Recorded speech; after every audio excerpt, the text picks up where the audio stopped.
তো হ্যালো বাচ্চারা, কেমন আছো তোমরা সবাই? আশা করি তোমরা সবাই ভালো আছো। তো আজকের ক্লাসে আমরা কোষচক্র ও কোষ বিভাজন অর্থাৎ cell cycle and cell division এই চ্যাপ্টারটা আমরা স্টার্ট করতে চলেছি। তো আজকের ক্লাসে আমরা সর্বপ্রথম যে টপিক সম্পর্কে দেখব সেগুলি হলো, প্রথম হচ্ছে কোষচক্র, দেন তারপরে কোষচক্রের সময়কাল, তারপর হচ্ছে কোষ বিভাজন না হলে আসলে কি হতো। এই তিনটে টপিক সম্পর্কে আমরা দেখব এবং এই টপিক রিলেটেড যদি কোনো প্রশ্ন থেকে থাকে সেই প্রশ্নগুলো আমরা আলোচনা করব। প্রথম যে টপিক সেটা হচ্ছে কোষচক্র।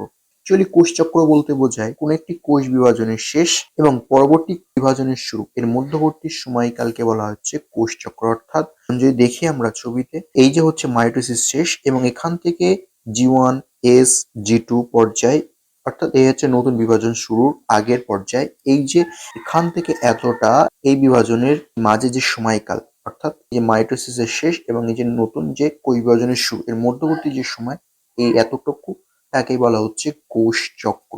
যদি এখানে কারোর বুঝতে অসুবিধা হয় যে মাইটোসিস কি, G1 পর্যায় কি, S পর্যায় কি, G2 পর্যায় কি বা M পর্যায় কি, তো আস্তে আস্তে তোমরা দেখতে থাকো। ক্লাস যত আমরা কন্টিনিউ করব তত আমরা টপিকগুলো আস্তে আস্তে আলাদা আলাদা ভাবে পড়বো। কিছুক্ষণ আগে যে ডেফিনিশনটা আমরা পড়লাম সেই ডেফিনিশন সম্পর্কে এখানে একটা প্রশ্ন আছে যে কোষচক্র বলতে কি বোঝায়। অর্থাৎ অ্যাকচুয়ালি কোষচক্র ডেফিনেশনটা আসলে এখানে প্রশ্ন আকারে দেওয়া হয়েছে। অপশন এ তে বলছে কোষের বৃদ্ধি, বি তে বলছে কোষ বিভাজনের শুরু থেকে শেষ, সি তে বলছে একটি কোষ বিভাজনের শেষ এবং পরবর্তী বিভাজনের শুরু, ডি তে বলছে কোষের মৃত্যু। যদি আমরা দেখি, কোষচক্র বলতে বোঝায় একটি কোষ বিভাজনের শেষ এবং পরবর্তী বিভাজনের শুরু, এর মধ্যবর্তী পর্যায়কে বলা হচ্ছে কোষচক্র। সুতরাং এই প্রশ্নের সঠিক অ্যান্সার হচ্ছে অপশন সি হচ্ছে। এরপরে আমরা যে টপিকটা সম্পর্কে দেখবো সেটা হলো কোষচক্রের সময়কাল। অর্থাৎ বিভিন্ন যে কোষ, সেই কোষে বিভিন্ন বিভিন্ন আলাদা আলাদা সময় লাগে। যদি আমরা প্রথম দেখি, মানুষের ক্ষেত্রে কোষচক্রের সময় হচ্ছে 24 ঘন্টা। অর্থাৎ একটি মানুষের সম্পূর্ণ চক্র ঘটে, সেই চক্র ঘটানোর জন্য যে সময়টা দরকার সেটা হচ্ছে 24 ঘন্টা। ঠিক তেমনি ব্যাকটেরিয়ার ক্ষেত্রে হচ্ছে 10 থেকে 15 মিনিট লাগে কোষচক্র। ইকোলাই ব্যাকটেরিয়ার ক্ষেত্রে সময় লাগে হচ্ছে 20 মিনিট। ইস্ট নামক ছত্রাকের একটি সম্পূর্ণ কোষচক্র ঘটাতে সময় লাগে হচ্ছে 90 মিনিট। এর পরের টপিক যেটা হচ্ছে কোষ বিভাজন না হলে কি হতো। অর্থাৎ আসলে কোষ যদি ডিভিশন বা কোষ যে আসলে বিভাজন যদি না হতো তাহলে আসলে কি হতো। সর্বপ্রথম গ্যামেট তৈরি হতো, যার ফলে জন্মই হতো না। অর্থাৎ আমাদের নিজেদের ক্ষেত্রে আমরা জন্মানোর জন্য পিতার থেকে শুক্রাণু এসছে এবং মাতার থেকে ডিম্বাণু এসছে এবং এই শুক্রাণু আর ডিম্বাণু মায়ের দেহের ভিতরে, সেখানে যখন একসাথে শুক্রাণু আর ডিম্বাণু সেখানে ফার্টিলাইজেশন হয়েছে, অর্থাৎ সেখানে একসাথে মিলিত হওয়ার পর কিছু সময় পরে গ্যামেট গঠিত হয়েছে। আর এই যদি গ্যামেটটা যদি না গঠিত হতো তাহলে আসলে আমরা গঠিতই হতাম না। 2 নম্বর হচ্ছে তোমার জীব অর্থাৎ মানুষ এককোষী থাকতো, বহুকোষী হতো না। অর্থাৎ আমাদের দেহে অনেক সংখ্যক কোষের সমন্বয়ে গঠিত। যদি আসলে যে ডিভিশন বা বিভাজন যদি না ঘটতো তাহলে আমাদের দেহে একটি মাত্র কোষ থাকতো, যেটা বর্তমান পরিস্থিতিতে আমরা সেটাকে মানিয়ে নিতে পারতাম না বিভিন্ন পরিবেশের সঙ্গে। সুতরাং এদিক থেকে আমরা বেনিফিট পেয়েছি যে আমরা হচ্ছি বহুকোষী। 3 নম্বর হচ্ছে অঙ্গ সংগঠন হতো না। অর্থাৎ বিভিন্ন যে অঙ্গ সেগুলো আর কি গঠিত হতে পারতো না। 4 নম্বর পয়েন্ট হচ্ছে আঘাতপ্রাপ্ত বা ক্ষতপ্রাপ্ত স্থান পূর্ণ হতো না। অর্থাৎ যদি তুমি তোমার ক্ষেত্রে যদি দেখো কোনো দুর্ঘটনার কারণে তোমার কোনো স্থানে কেটে গেল বা ছিলে গেল বা কোনো কিছুতে আঁচড় খেলো, সেই স্থানটা কিছু সময় পরে কিছুদিন পরে তুমি সেই স্থানটা আসলে সম্পূর্ণ যে আগের অবস্থায় প্রায় এসে গেছে।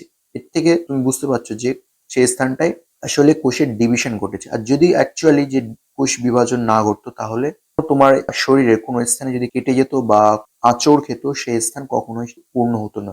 এরপরের পয়েন্ট হচ্ছে বৃদ্ধি বিভাজন এমনকি বংশগত বৈশিষ্ট্য হতো না। অর্থাৎ তোমার যে বংশগত বৈশিষ্ট্য, অর্থাৎ তোমার মায়ের যে বংশগত বৈশিষ্ট্য এবং তোমার পিতার, এই দুটো বংশের বৈশিষ্ট্য তোমার নিজের দেহের ভিতরে আসতে পারতো না। তো আমরা যে টপিক পড়লাম সেই টপিক রিলেটেড আরেকটি প্রশ্ন হচ্ছে যে মানুষের কোষচক্রের সময়কাল কত? 12 ঘন্টা, 24 ঘন্টা, 48 ঘন্টা, 72 ঘন্টা। যদি আমরা দেখি মানুষের অ্যাকচুয়ালি কোষচক্র বা সেল সাইকেলের সময়কাল হচ্ছে, অর্থাৎ একটি কোষ সম্পূর্ণ চক্র ঘটতে যে সময় লাগে সেটা হচ্ছে 24 ঘন্টা। সুতরাং অপশন বি হচ্ছে এই প্রশ্নের সঠিক অ্যান্সার। এর পরের প্রশ্ন বলছে ইকুলয়ের কোষচক্রের সময়কাল কত? 10 মিনিট, 20 মিনিট, 30 মিনিট, 60 মিনিট। যদি আমরা দেখি ইকুলয়ের ক্ষেত্রে একটি কোষ যেটি আর কি ডিভিশন হতে বা ওই কোষটির সম্পূর্ণ চক্র ঘটতে যে সময়টা দরকার হয় সেটা হচ্ছে 20 মিনিট। সুতরাং এই প্রশ্নের সঠিক অ্যান্সার হচ্ছে অপশন বি। এর পরের প্রশ্নে বলছে ইস্টের কোষচক্রের সময়কাল কত?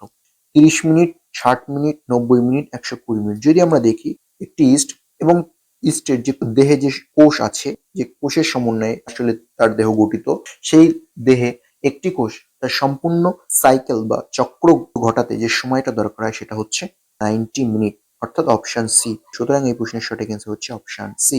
এর পরের প্রশ্নে বলছে কোষ বিভাজন না হলে কোনটি হবে না? অ্যাকচুয়ালি যদি সেল ডিভিশন বা কোষ চক্র যদি না ঘটতো তাহলে কি হতো? শ্বাসক্রিয়া, গ্যামেট গঠন, খাদ্য গ্রহণ, নিঃসরণ। যদি দেখি আসলে কোষ বিভাজন যদি না ঘটতো তাহলে গ্যামেট আর কি গঠিত হতো না। যদি গ্যামেট না গঠন হতো সেক্ষেত্রে আমরা আর কি আমাদের জন্মই হতো না। অর্থাৎ এই প্রশ্নের সঠিক অ্যান্সার হচ্ছে অপশন বি। আর বাকি অপশনগুলো যদি দেখি যে শ্বাসক্রিয়া, অর্থাৎ যারা হচ্ছে এককোষী, অর্থাৎ যাদের একটি কোষ দ্বারা গঠিত, তারা আরামসে শ্বাসক্রিয়া চালাতে পারে, ধরুন তারাও এই খাবার গ্রহণ করতে পারে। নিঃসরণ, অর্থাৎ তারা দেহ থেকে কোনো কিছু আর কি বহিষ্করণের যে পদ্ধতি, বার করার যে পদ্ধতি, সেটা আরামসে পারে। সুতরাং এই প্রশ্নের সঠিক অ্যান্সার হচ্ছে অপশন বি। আজকের ভিডিওটা এখানেই শেষ করছি। ভিডিও যদি ভালো লাগে ভিডিও একটি লাইক করে দিও।